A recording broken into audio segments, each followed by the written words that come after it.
자, 우리 옆 사람 한번 인사하고 축복하겠습니다. 자, 옆 사람 바라보시면서요. 영원한 언약의 망대를 세웁시다. 영원한 언약의 망대를 세웁시다. 네, 우리 속에 오늘 이 시간 예배 드릴 때에도 영원한 언약의 망대가 세워지기를 소원합니다. 우리 오늘 제목이 참된 심을 가진 전도자예요.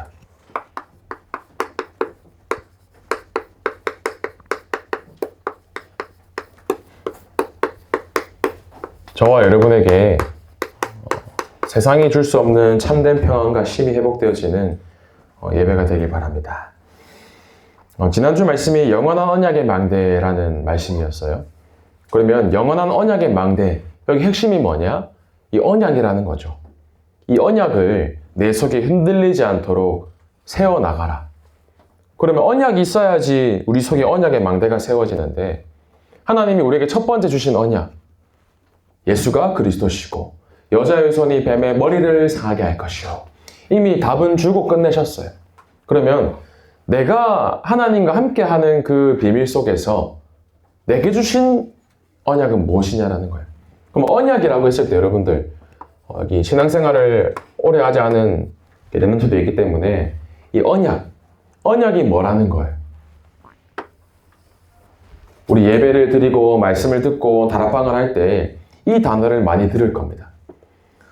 근데 이 단어가 생소한 렘넌트도 여기 있을 수 있어요.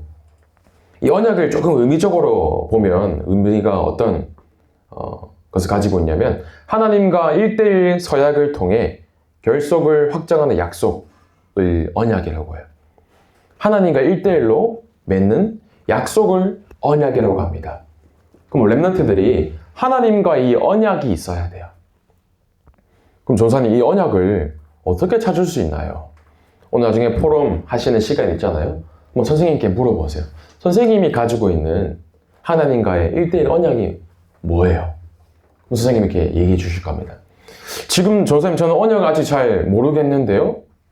아직 언약이 발견 안 되어졌는데요? 하는 친구가 있을 수 있어요. 그러면 성경을 우리가 조금 보는 겁니다. 성경에 나와 있는 렘넌트들과 인물들은 어떻게 언약을 붙잡았는가? 첫 번째로 이 언약이 꿈에 나올 정도로 선명했던 인물이 있어요. 개인이 하나님이 주신 말씀을 나의 언약으로 붙잡았던 거예요. 그 인물이 누구냐? 우리 누구죠? 요셉이라는 인물입니다. 그럼 요셉이 꿈을 언약으로 붙잡았던 건 아니에요. 개인이 말씀 속에서 아버지로부터 전달받은 그 말씀이 개인이 편집되고 설계되면서 디자인이 되었죠. 그게 이제 꿈으로 나타날 만큼 언약이 선명해졌던 거예요. 그럼 요셉이 언제 이 언약을 조금 선명하게 붙잡았냐? 조금 일부러 나이를 적어볼게요. 요셉은 17세. 우리나라로 치면 몇 학년이에요? 고등학교 1학년 되겠죠. 17살 때 꿈을 꾼 겁니다. 해와 달과 11별이 나에게 절하고 형들의 별 집단이 나에게 절을 하는 겁니다. 이게 뭐지? 해와 달과 별, 무슨 의미냐면 전 세계를 의미하는 거예요. 형들이 나에게 절한다 단순히 이 의미를 넘어서서 해와 달과 별, 11별, 하나님이 요셉에게 237이라는 언약을 계속 선명하도록 편집시켜 나가는 겁니다. 요셉은 이 언약이 확정되고 확신했기 때문에 노예로 팔려가도 보디발 장군 집에서 누명을 써도 감옥에 가도 상관이 없었어요. 언약이 있었기 때문에. 그래서 요셉은 17세 언약을 붙잡고 도전했는데 30세가 되던 해에 이 언약이 성취가 됩니다. 총리가 되면서 본격적으로 237과 전 세계 나라들과 애국도 마찬가지고 모든 것을 살리는 응답을 받았습니다. 요셉은 개인이 말씀을 붙잡고 언약을 구체화시켰던 거예요. 그럼 또 어떻게 인물들이 언약을 붙잡았냐? 부모님을 통해서 받은 언약도 있어요. 인물을 좀 적어볼게요. 요게벳과 한나가 있어요. 이 요게벳은 모세의 어머니 이름이 요게벳이었어요. 근데 이 모세가 태어나던 그 이스라엘 민족들의 상황이 어땠냐면 모든 이스라엘 백성들이 애굽의 노예로 섬기고 있던 시대였어요. 그럼 모세도 태어나니까 애굽에서 자랐어야 되고 노예로 살아야 되고, 이 시대 정책이 이때 당시 왕이었던 바로 왕이 점점 이스라엘 백성들 숫자가 늘어나는 겁니다. 그러니까 걱정이 된 거예요. 이러다가 우리가 애굽 이스라엘 백성에게 빼앗기는 거 아니야? 잡아먹히는 거 아니야? 그래서 어떤 명령을 내리냐? 지금부터 태어나는 모든 이스라엘 백성 남자 아기는 다 죽여라. 모세를 엄마가 몰래 키우고 있었어요. 어떻게 아들을 죽이게 할 수 있습니까? 키우는데 점점 아기 울음소리도 커지고 도저히 숨길 수 없는 상태가 된 거예요. 그래서 이 모세가 태어난 지 석 달, 3개월 됐을 때 이 엄마가 이 모세를 왕궁으로 보냅니다. 어떻게 보내냐면 나일강에 갈대 상자를 만들어서 이 모세를 담고 보내요. 그랬더니 모세가 언제 하나님께 부르심을 받고 이 언약이 성취가 되어지는가? 어릴 때부터 엄마가 이 모세에게 출애굽에 대한 피제사에 대한 언약을 미리 심겼던 겁니다. 근데 이 모세는 80세가 될 때 이 언약을 성취하고 하나님께 부르심을 받게 돼요. 사무엘은 엄마의 젖을 떼자마자 하나님의 성전으로 갑니다. 이 사무엘이 엄마로부터 떨어진 나이가 6살이었어요. 보통 5살에서 6살이라고 얘기를 합니다. 6살 때 엄마를 떠나서 하나님의 전 앞에, 성전 앞에 혼자 가게 된 겁니다. 그랬던 이 사무엘이 12살 때 하나님의 부르심을 받아요. 소리가 들리는 겁니다. 사무엘아라고 부르시는데 이 사무엘이 처음에는 알지 못했어요. 이 사무엘이 그 다음에는 엘리 제사장을 통하여서 주의 종 내가 여기 있나이다. 주님 나에게 말씀하시어 내가 듣겠나이다. 그때 나이가 12세 나이였어요. 여러분들보다 훨씬 어린 나이였죠. 이때가 부르심을 받고 30세가 될 때 이제 사사로서 본격적으로 활동을 시작하게 됩니다. 그럼 이 모세도 엄마로부터 언약을 전달받은 거예요. 사무엘은 엄마가 사무엘이 임신했을 때 하나님께 나시린으로 드리겠다. 하나님의 사람으로 드리겠습니다. 라고 언약을 이미 엄마로부터 확정 지음받고 전달받았어요. 부모님으로부터 언약을 전달받은 렘넌트도 있다는 겁니다. 그러면 세 번째로 목회자로부터 언약을 전달받은 렘넌트도 있어요. 그 인물이 다윗과 엘리사가 있죠. 사무엘로부터 언약을 전달받은 다윗. 이 다윗이 목동으로 일을 하고 있다가 사무엘로부터 기름을 부음받은 그 나이가 15세 나이였습니다. 그럼 지금으로 치면 몇 살이에요? 중학교 2학년이죠. 그죠? 15살 때 다윗이 기름 부음받은 거예요. 하나님으로부터 이 사무엘에게 명을 받은 사무엘이 이 다윗에게 언약을 전달을 합니다. 그래서 15년 뒤에 30살이 되는 해 때 이제 다윗이 본격적으로 왕으로서 활동을 시작하게 됩니다. 또 이 엘리사는 주의 종 엘리야로부터 기름 부음을 받아요. 하나님이 직접 엘리야에게 말씀하십니다. 엘리사에게 가서 기름 부음을 줘라. 그 명령을 받은 엘리야가 엘리사에게 기름을 붓는데 그때 나이가 아마 20대 후반으로 추측을 하고 있어요. 20대가 되던 해 때 언약을 엘리야를 통해 전달받은 거죠. 주의 종 목회자를 통하여서 선지자를 통하여서 이 렘넌트가 언약을 받은 겁니다. 마지막으로 사역자를 통해서 언약을 확인한 렘넌트가 있어요. 아나니아라는 한 사람에게 하나님께서 직접적으로 명하십니다. 가라. 바울을 딱 정하고 말씀하시면서 이 사람은 이스라엘 백성들과 임금들과 이방인들을 위해서 택한 나의 그릇이다 라고 말씀을 주세요.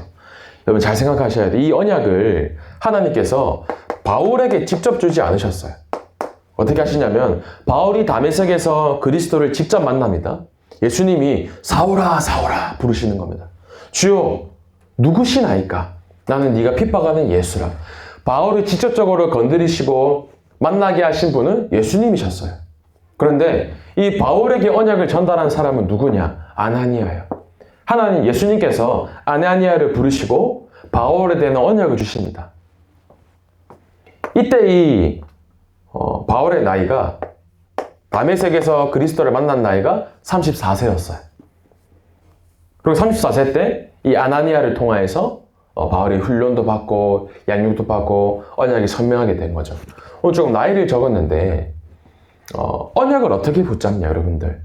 내가 말씀을 통해서 하나님이 내게 주신 언약이 이거였구나 라고 붙잡을 수도 있어요. 또는 부모님으로부터 어릴 때 엄마가 나를 키우고 임신하시면서 붙잡았던 언약이 있을 수 있습니다. 또 목회자를 통하여서 언약을 내가 받고 말씀으로 확인할 수가 있어요.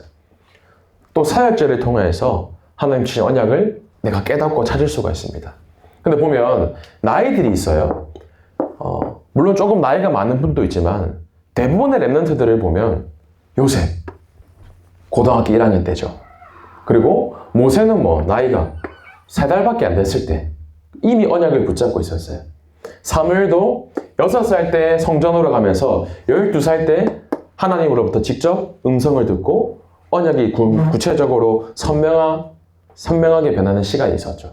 다윗도 15살, 중학교 2학년의 나이죠. 이때 기름 부음을 받은 거예요. 너는 왕이 될 거야.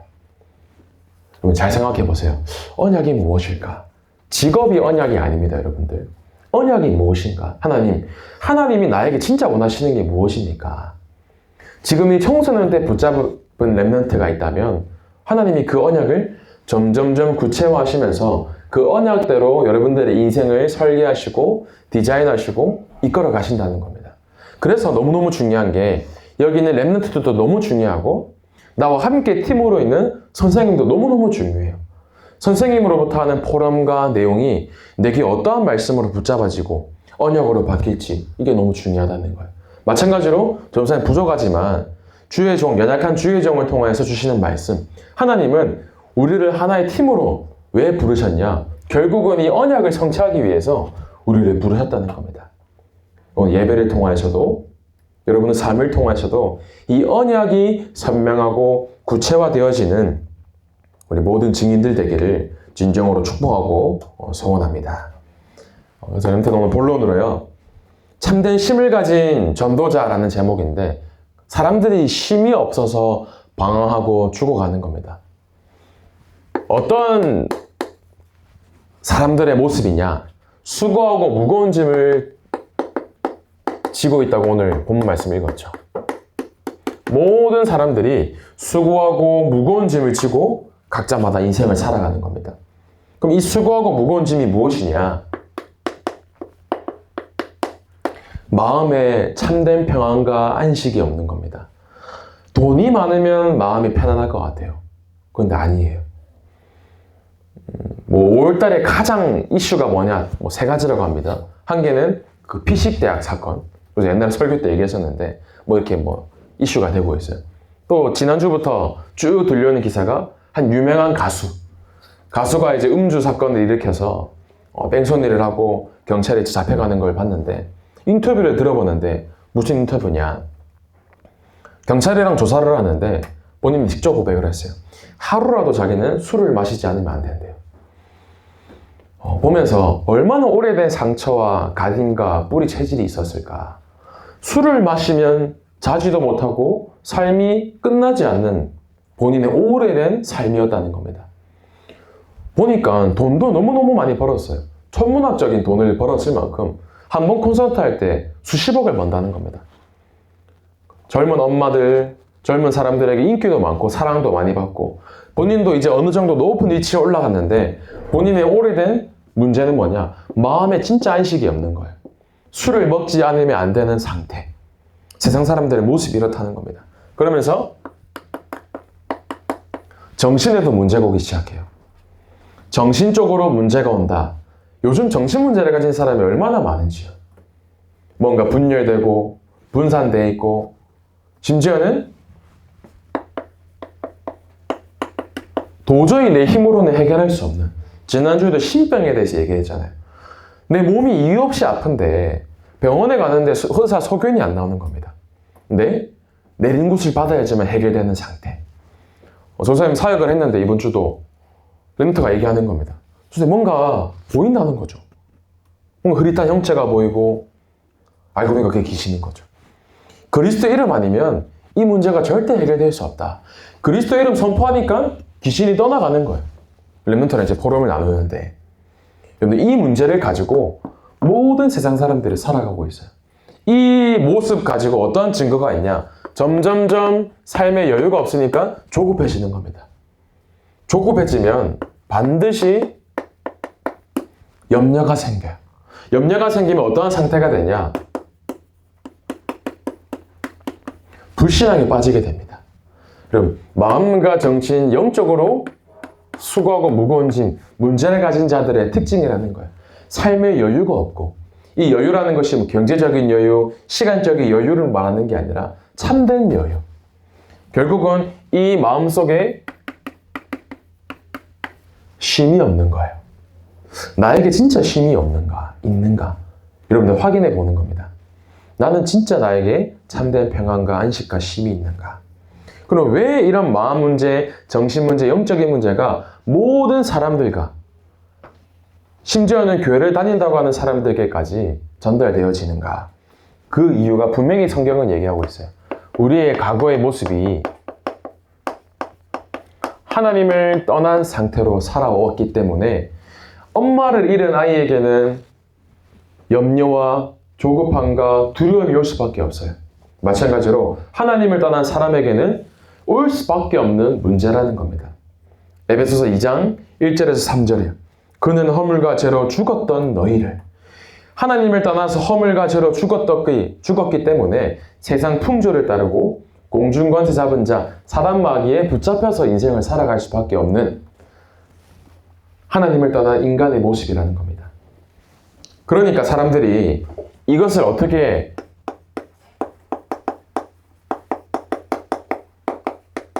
상태로 가지고 살아가냐면 오래된 상처를 가지고 모든 사람이 살아가요.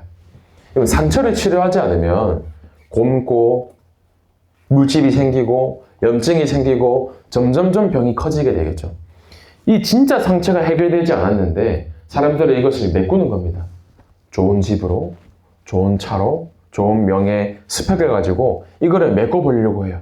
좋은 집에 살면 마치 이 상처가 해결될 것처럼 내가 가난했기 때문에 이 가난한 것만 없어지면 나 진짜 행복할 수 있을 것 같아. 그런데 아니요. 뭐 그 유명했던 가수분도 어릴 때 엄청 어렵게 할머니와 이제 부모님 없이 자랐다 하더라고요. 얼마나 상처가 있었겠어요.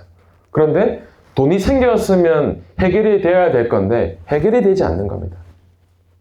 나는 이 인간관계 문제로 좋은 남자 만나고 좋은 여자 만나서 행복하게 결혼하면 나 진짜 문제없이 잘 살 수 있을 것 같은데 근데 가면 갈수록 이혼율은 점점 늘어나요. 세상의 그 어떤 것으로도 하나님을 떠났던 인간의 그 문제, 상처를 해결할 수 없다는 것을 세상이 얘기하고 있다는 겁니다. 근데 이 시대 속에서 진짜 참된 쉼이 뭔지 모르고 살아갔는데 우리 랩런트들은 진짜 나에게 참된 쉼이 있어야 돼요.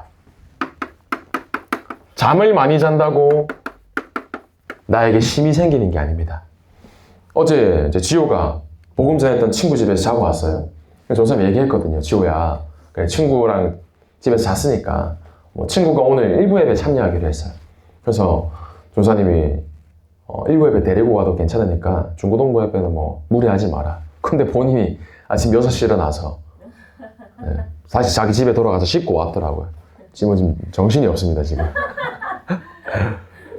근데 잠을 많이 잔다고 쉼이 있는 게 아니죠. 지호의 영적 상태가 얼마나 감사하든지 본인이 일어나서 준비하고 교회로 왔다. 뭐 특정 인물을 얘기해서 미안하지만요. 우리에게 어떠한 쉼이 있어야 되냐? 그리스도가 우리 인생에 참된 쉼 되시길 바랍니다. 그리스도 안에 있는 것이 참된 평안입니다. 요한복음 14장 27절에 평안을 너에게 끼치노니 곧 나의 평안을 너에게 주노라. 내가 너희에게 주는 것은 세상이 주는 것과 같지 아니하니라. 너희는 마음에 근심하지도 말고 두려워하지도 말라. 나에게 참된 쉼과 평안 어디서 얻을 수 있냐? 돈으로도, 사람으로도, 명예로도, 성공으로도 얻을 수 있는 것이 아니라 진짜 우리에게 힘이 되시는 분은 예수 그리스도이십니다. 예배드리는 시간에 나에게 참된 힘과 평안이 있어야 돼요. 그럼 이게 어떻게 드러나냐? 옆에 있는 친구가 나를 보는데 야, 너 진짜 편안해 보인다. 이런 고백이 나오면 돼요. 직장에 가고 학교를 가고 사람을 만나는데 너는 왜 이렇게 편안해 보여? 내 삶은 아직 문제가 있지만 불신자들이 보고 느낄 만큼 내가 진짜 그리스도로 참된 안식과 쉼과 평안을 얻는 겁니다. 오늘 모든 예배 속에서 몸적으로는 약간 피곤할 수가 있죠. 아무래도 활동을 많이 하다 보니까. 그런데 내 영혼은 진짜 편안함을 얻는 겁니다. 예배 속에서.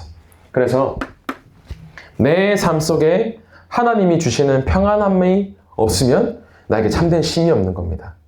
그래서 여러분들이 오늘 내 힘을 빼셔야 돼요.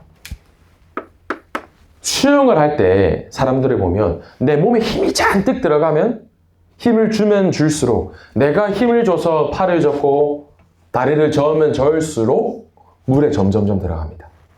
그게 사람들의 모습이에요. 살려고 발버둥 칠수록 점점점 빠진다는 겁니다. 그런데 어떻게 하면 물에 뜨고 편안하게 수영할 수 있냐? 내 몸에 힘을 빼야 돼요. 내 몸에 힘을 빼면 뺄수록 더 편안하게 앞으로 나갈 수가 있습니다. 지금 여러분들 내 힘을 빼셔야 돼요. 공부할 때에도 열심히 해야지. 내가 노력해서 성적 잘 받아야지. 그거 말고요. 진정으로 하나님이 주시는 영적 힘이 있어야 돼요. 영적 힘이 생기면 생길수록 내 힘을 빠지게 됩니다. 근데 반대로 내 힘을 주면 줄수록 영적 힘은 사라져요. 반드시 그것은 상관관계가 있습니다. 나는 한 주간 동안에 어떠한 영적 힘을 누리고 살았는가? 만약에 내가 영적 힘이 없었으면 세상 내 힘으로 헤엄치고 내가 헤쳐나가야 돼요. 홍해가 있는데 홍해를 가르치는 분은 하나님이시거든요. 근데 홍해 앞에서 어떡해? 홍해 앞에서 내가 수영하는 법을 배워서 내가 이걸 건너가야 되는데 아니에요. 하나님이 하신다는 겁니다. 여러분들 진짜로 하나님이 내게 주신 영적 힘 가지고 참된 쉼과 평안을 얻으시기를 바랍니다. 그 힘을 성삼위 하나님의 능력 속에서 얻고 확인하시길 바라요. 전사님도 사실은 이게 참 안 됐어요. 정말 안 됐어요. 얼마나 전사님 인본주의랑 노력과 열심히 강했던지. 군생활을 아무래도 조금 오래 했다 보니까 이게 점점점 각인되고 뿌리 내리고 체질되는 겁니다. 전사 옛날에 군대 이제 부대마다 외치는 부호가 있어요. 구호가 있어요. 전사님 어떤 군대 구호였냐면 안 되면 되게 하라.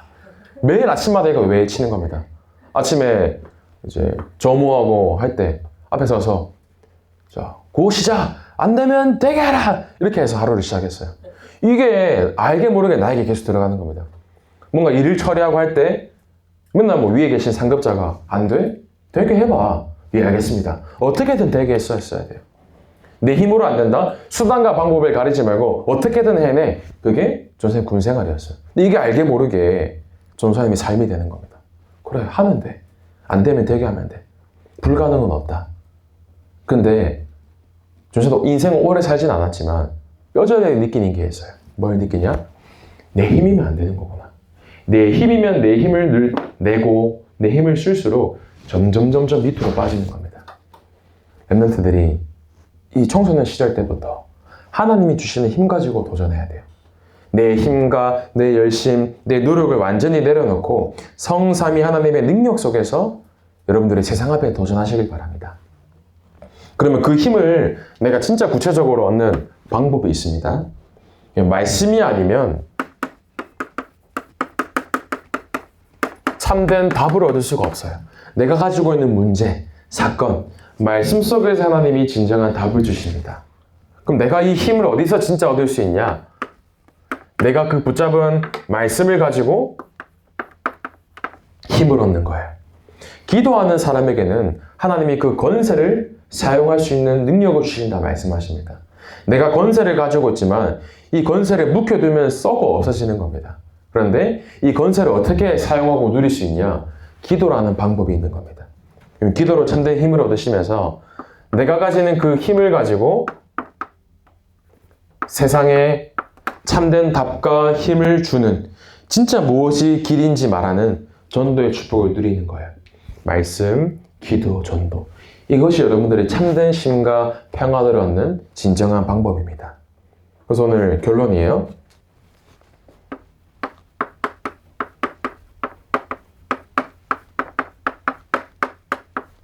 내가 진짜 쉼을 가진 자의 축복을 누린다면, 내가 쉼을 진짜 가지고 있다면 다른 사람에게 쉼을 줄 수가 있어요. 여러분들이 쉼을 가지면서 진정한 참된 쉼을 주는 전도자가 되시길 바랍니다.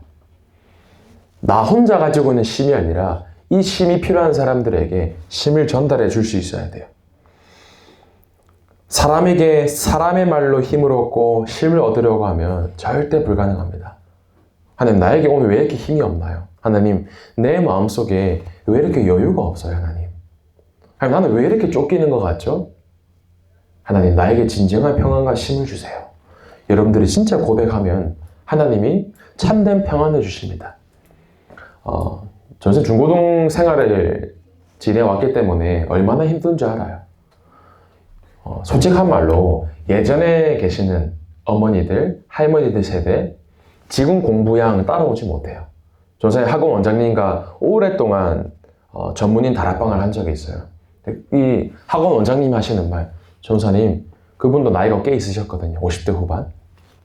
본인이 공부했던 중고등학교의 학업량과 지금은 차원이 다르다는 거예요. 전사 인정하거든요. 중고등학교 쉽지 않아요. 공부할 것도 너무나 많고 내가 앞으로 뭐 해야 되지? 불안과 염려도 오기도 하고. 그런데 여러분들, 진짜 내 속에 참된 평안과 쉼을 그리스도 안에서 회복하시기 바랍니다. 내가 진짜 가지고 있는 수고하고 무거운 짐, 아무에게도 말할 수 없는 나만의 그런 문제, 하나님 앞에 말씀드리는 겁니다. 우리의 과거부터 현재, 미래 모든 문제를 갈보리산 십자가에서 이미 다 완성하신 그 그리스도. 여러분들 그 그리스도로 참된 평안과 안식을 얻길 바라요. 그러면 내게 힘이 있으면, 나무에 그늘이 있으면 오지 말라고 해도 그늘로 모이게 돼요. 근데 그늘이 없는 곳에는 사람들이 모이지 않습니다. 그늘이 있는 곳에는 오지 말라고 해도 사람들이 모이게 돼요. 잘 생각해 보세요. 나가 왜 전도가 안 되지? 내 삶에 왜 응답이 없지? 아니에요. 내게 진짜 힘이 있으면 힘이 필요한 사람이 모일 수밖에 없어요. 그래서 전도라는 것은 내 힘으로 하는 게 아니라는 겁니다. 내게 진짜 참된 평안과 안식과 쉼이 있으면 사람이 모이게 돼요. 여러분, 너무 물이 깨끗하면 큰 물고기가 오지 않습니다. 보면 막 옳은말 하시는 분이 있어요. 모든 매사에 이거야 저거야 FM대로 하시는 분이 있거든요. 거기에는 큰 물고기가 가지 않아요. 큰 고래, 커다란 물고기가 갈 수 있는, 여러분들이 진짜 힘이 있어야 돼요. 사람에게 힘을 주고 기도해주고 기다려주고 여러분들이 힘을 주는 사람 살리는 전도자 되시길 바랍니다. 그래서 한 주간 동안에 말씀 안에서 기도 안에서 하나님이 내게 주신 참된 쉼과 평안을 누리며 이 쉼을 전달하는 사람 살리는 전도자 축복 누리기를 진정으로 소원하고 축복합니다. 기도하겠습니다. 하나님 감사합니다. 우리 모든 렘넌트들이 하나님과 함께하는 예수가 그리스도시라는 참된 쉼과 평안을 누리게 하시며 내가 쉼을 가지고 있을 때에 내가 가진 쉼을 다른 불신자들에게, 친구들에게, 선생님에게도 전달할 수 있는 전도자로 준비되어지는 우리 모든 중고등부 렘넌트와 교사들 될 수 있도록 주의 성령께서 역사하여 주옵소서. 살아계신 예수 그리스도 이름으로 기도하옵나이다. 아멘.